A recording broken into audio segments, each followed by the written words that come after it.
$100,000. That's how much people living at the View Apartments in Beechwood are refusing to pay in rent. They've been dealing with a slew of maintenance problems since early January, and that's when we first started telling you about this place after the sprinkler system broke and kept flooding the units over and over again. This place isn't cheap. It's built as a luxury apartment, and we found at least one renter paying $3,000 a month for rent. News 5's Kevin Barry has been following this from the start and trying to track down the people responsible for fixing all this mess. So, Kevin, this is the first chance the tenants have had to take action at the View.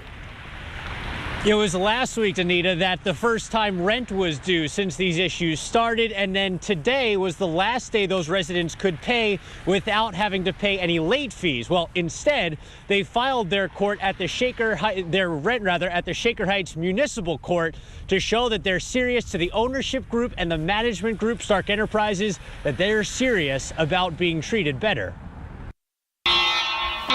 Fire alarms triggered by broken sprinkler pipes and the damage from the water falling from the light fixtures. My rent to you? Led to a simple step from about 50 residents at the View Apartments, paying roughly $100,000 of their rent to the Shaker Heights Municipal Court instead of just giving it to the View. Rent strike is merely paying our rent. We're just paying it to the court in order to get management to recognize, and the judge, the court will ascertain whether our claims are legitimate or not. Neil tells us mediation with ownership started Friday and lasted through the start of the Super Bowl, yielding nothing. So far, residents tell us management has given breaks on rent where apartments have flooded, but for everyone else, there's been nothing to make up for the ordeal. Charlotte Shritai's next-door neighbor thought he had a gas leak this morning, and her 3-year-old is now terrified the alarms will go off again.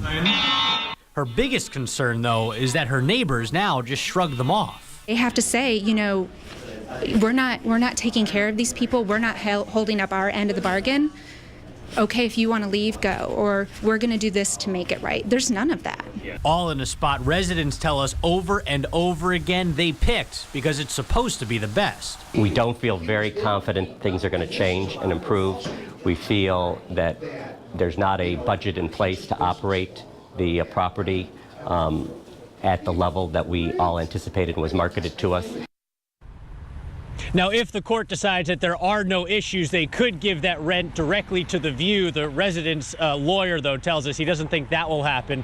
The group that owns the building behind me, Strategic Properties of North America, told us in the afternoon today that they want to handle residents' individual concerns on a one-by-one basis, not cut a large check to a big group of residents, not all of whom they say have identified themselves. We checked back in with the Residents Association. They say that they were pushing for a donation that would benefit people like the homeless, other tenants, and fair housing practices. Live in Beechwood, I'm Kevin Barry, News 5.